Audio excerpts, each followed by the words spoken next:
What's going on, everybody? Matthew back again. It's time for another TV review. Today we're reviewing Severance Season 2, Episode 5, titled Trojan Horse.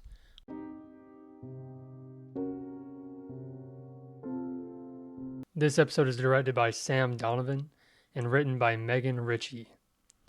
First off, let me say this is a brilliant episode. It's pretty incredible how this is even better than last week's episode. I thought last week's episode was the best, and the fact that they were able to top that immediately is very impressive. The shots in this episode are very well done by Sam Donovan. I'm going to have to look up and see what other things he's directed, movie and TV, because I was very impressed by this episode. Other than one editing part of the episode, which I'm still not sure if that's an editing issue or if it's something more to do with memory, and maybe Milchek might be severed, but I will get there as we review. But let's get started with the guy with the cart at the beginning of the episode. We see a man pushing a cart. We also don't see his face. The show makes a point not to show us his face by covering it with shelves and shooting him very far away from the camera just so we can't see it. I'm wondering who or what actor that is. He pulls into one area and we see the black lady that Irving had been talking to, along with another white lady that I'm not sure if we've met before. But he pulls in there and asks them if they have it, and he's referring to scalpels. And obviously in the future we're going to find out what those scalpels are for. I think it's related to goats and to people, and I believe that they're somehow using all these things to try to create immortality by moving people's consciousness to another body. But we'll also get there in the future. We cut to Mark, who is taking pills. I'm not sure what these pills are for. I think they may be related to the reintegration. He may have to take these pills for the reintegration to work without him dying. And we also see him drinking a very weird substance. I'm not sure if it was some kind of Campbell's soup in a little glass jar that he's trying to get over his cough with, or if it's something that is also used for reintegration. We'll have to see in the future, because I don't remember seeing any of that stuff in prior episodes in this season or last season. There's also a really good example of good writing on this part when, I can't remember her name, but the black woman comes home or to his house, and she says that you need to get your dryer fixed. And he says, or you could not live here, which is a great way to let the audience know what she's doing. It's really good writing because it's not expository. It feels very natural and informative at the same time. Then we cut to a really great shot of Helena walking through the Lumen building. She meets with that large white man, and I'm still not sure if we have his name yet, but he's obviously of some importance to Lumen because he's talking to kind of down to Helena, definitely talking down to Milchek, and he seems to have a position that is above all of them at the moment. But she has a meeting with him, and she refers to innies as animals because, and she actually makes a fine point, which is that two of them, including her own innie, try to kill her. So she refers to them as animals, but we know that she really likes Innie Mark, and maybe she likes Outie Mark as well, but she had sex with Innie Mark. So we know that she likes him and that she wants to be free from all this. She's not willing to show that to these people in the boardroom, maybe because it could cost her her life, we don't know. But clearly, she's at odds with herself. She can't possibly think they're animals if she's willing to sleep with one, right? So there's that. We finally get Helly back because they're forced to use her innie. They can't afford to have her go back down there because obviously she almost got killed. And I've noticed that now that we finally have Helly back, you can actually see the large difference between Helly and Helena, especially in her walk. Helly walks like shoulders forward like this, almost like she's marching. And if you watch Helena, it's way more reserved. And I mentioned it in my last review. I think I might have called it graceful or something like that. Like she walks with command, where Helly walks more of like with a lot of energy. She's far more emotive and expressive in every aspect. Helly, Mark, and Dylan go to meet with Milchek. And I really like the way this scene is set up. I thought it was written very well. Everyone is expressing the way they feel very well. And we even see Dylan and Milchek really kind of go at it. Milchek almost has to put his foot down because Dylan's kind of getting out of line. And they even stare each other down for a moment as well, which was very interesting. We then follow the trio back to their desk, and it's here that we get some more great shots and angles of these characters through the desk panels. I'm going to try to pull one up here for you now. Mark continues to cough, and like I said earlier, I think it's related to reintegration. And he goes to the bathroom to settle the coughing fit that he's having. And it's at this moment that we have what I think is maybe the best shot of the entire series. Helly is standing to the left of the frame. You have her reflection on the right side of the frame, which is meant to represent Helena. And right in the middle, you have Mark. And literally, you have Helly, Mark in the middle, Helena on the other side. And it's at this moment that Mark is having trouble trusting Helly. He doesn't know if it's actually Helena or not. And he obviously feels extremely bad about sleeping with her. And imagine how Helly's going to feel when she finds that out. That's going to be very tragic. And I said it last episode, I'm hoping that whenever or if Helly and Helena are able to reintegrate, that it'll kind of solve that whole issue. And then immediately Helly, because they're one person again, will remember that experience with Mark, and she won't feel like she really missed out on it. We then go to a scene with Milchek and Miss Huang alone. And I think this might be our first scene with those two characters alone, and we get to see them interact without any of the innies around. And it's a very weird scene because it really makes me think that Miss Huang is a much older lady whose consciousness has been implanted in this small child. Or the small child is a clone of the older lady, and then after they cloned her, they then took her consciousness and put it in the younger version of herself to maintain immortality.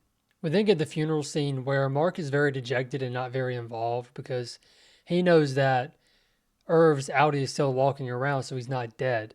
It's clear from Dylan that Dylan does not view innies and outies as the same people.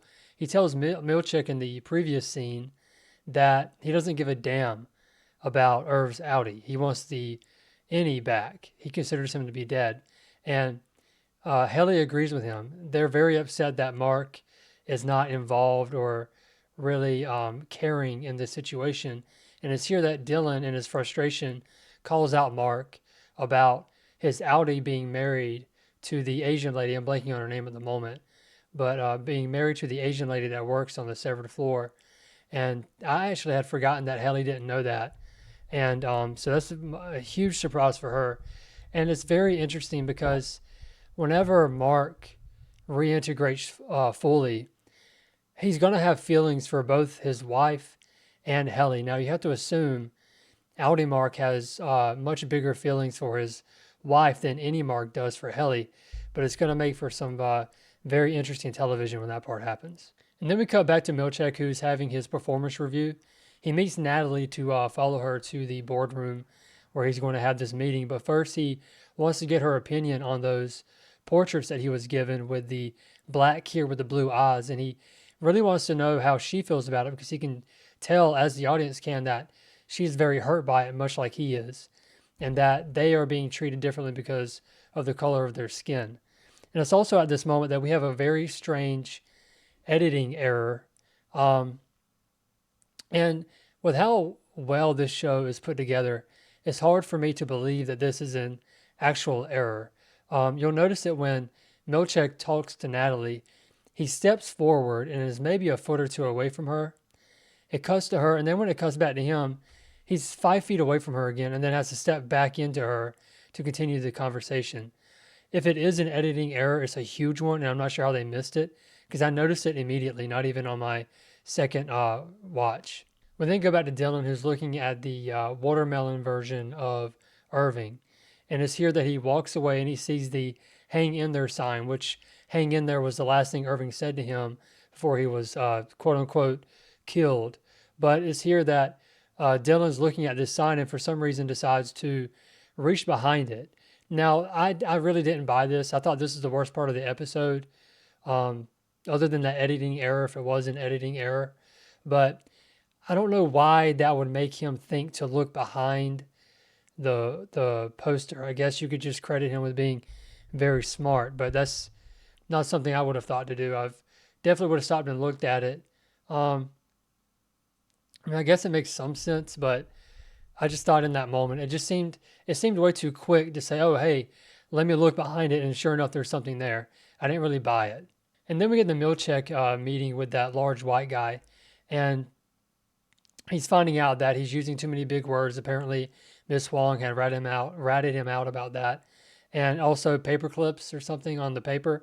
But the biggest problem was obviously the last episode, the outdoor retreat, and how it really turned into a catastrophe for him. And it's also at this moment that I noticed that the large white man, when Milchek is trying to speak, he stops him and holds up his fingers like this. And if you don't know, that is the um, hand sign that Satan is holding up in his statue. I'll try to find an image for it for you here. And I couldn't help but notice that he did it just like that. And it makes me wonder if not that this is a cult, because we know that it is a cult, but is it somehow related to Satanism and evil in some way? It certainly looks that it's related to evil, but with that hand signal, it really makes me think that um, it was put there for a reason. Nothing is, in shows that are as well made as this, nothing's done for no reason. And I just could not help but notice that when I saw it. And it's here that Milchek says that he's going to tighten the leash. And we immediately see Mark, who is having another problem with his memories. He then gets up and decides to leave work. And it's here that Milchek interrupts the door closing, and he speaks to him, and he asks him basically how he's doing. And for some reason, Mark decides to be a smartass and refer to the fake newspaper that Milchek had showed them in, I believe it was episode 1 of this season. And it's here that Milchek steps in real close and reminds him that he had sex with Helena. And it's here that I think Mark learns for the first time that Helena is in fact not only just an Egan, but the one that is waiting to take the seat of power at the company. And Mark is very shook by that as Milchek chooses to leave.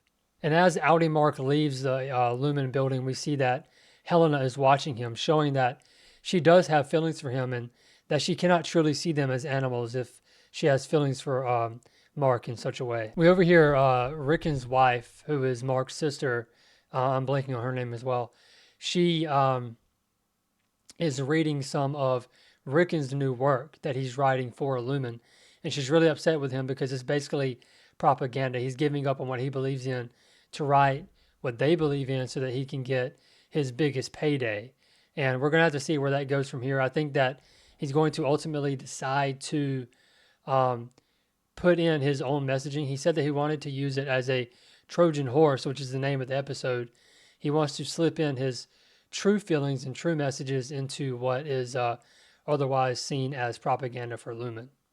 She's upset about this and she leaves, and that's the last we see of them for the episode. It's here we finally get to see Irving, the Audi. We haven't seen much of the Audi Irving other than when he got fired at the beginning of the season and now. So now he's been fired twice this season, which is interesting. But he goes to a payphone to call someone to let them know that he's been fired. And we don't know who he's talking to, but he sees Bert. And he goes to talk to him, and it's here that they come to an understanding that they have a relationship as innies at Lumen. And they actually agree to go to dinner. And there's a very interesting shot here with Irving where it's shot over the hood of the car. And everything's black. Everything's dark around him. And it really reminds me of his room where he was surrounded by that dark hallway. And for whatever reason, Irving seems to be surrounded by darkness. Audi Irving, anyway, seems to be surrounded by darkness. And so we don't know why he is investigating Lumen, if he's working for someone or who he's working for. But we'll have to figure that out in the future. We then go to the final scene of the episode where Mark is talking to the black woman who is helping him reintegrate. And they're in the basement, and he's discussing his wife and how he must have someone else's ashes, and how Lumen has a relationship with the morgue, and they're able to get ashes if they need them, because apparently they all live in a place called Kier. The whole town is called Kier, so there's no telling who is severed. Rickon could be severed. We have no idea. And it's here that Mark begins to actually remember seeing his wife at Lumen. and he cries about it, obviously, as anyone would. And then the episode ends. Um, I thought this episode, like I said earlier, I think it's the greatest episode of the show. The way that these characters reacted to everything that happened in the last episode, it all felt so real. It was so well written. And even the way Mark is acting, I didn't expect him to go that way, but it totally makes sense. I mean, he doesn't know who to trust, and he just feels absolutely terrible over what he did, as any right-minded person would. But I thought this episode was absolutely brilliant. I had those two problems, the editing error, and then Dylan quickly realizing that that paper was back there. Maybe if he had looked at that, thought about it, and then later in the episode come back and like looked at it more, then found the paper, that would feel more realistic to me. Maybe that's nitpicking. I don't know. It just felt way too quick for me, for him to think of that and for it to be there just like that. But this episode was brilliant. My favorite one so far. I am loving all the dynamics with these characters, especially the Helena Helly thing. I love it. I'm so glad that we got to see Helly for the first time in action this whole season. She's my favorite character, and she's just really fun to watch. And that actress is, I'm very happy for her. I've watched some interviews, and she's just very happy to be doing what she's doing, and she's killing it. She's absolutely killing it. And I'm sure that after this show and during the show, we're going to see, her name is Britt Lauer. We're going to see way more of her in a lot of stuff going forward. She's a great actress. Everybody is really acting their asses off in this show with minute facial expressions and everything. Everybody's being asked to do a lot, and they're all delivering. It's a great show. Guys, if I missed anything in this review, please let me know in the comments below. Please hit that like button and subscribe, and we'll catch you guys next time. Take it easy.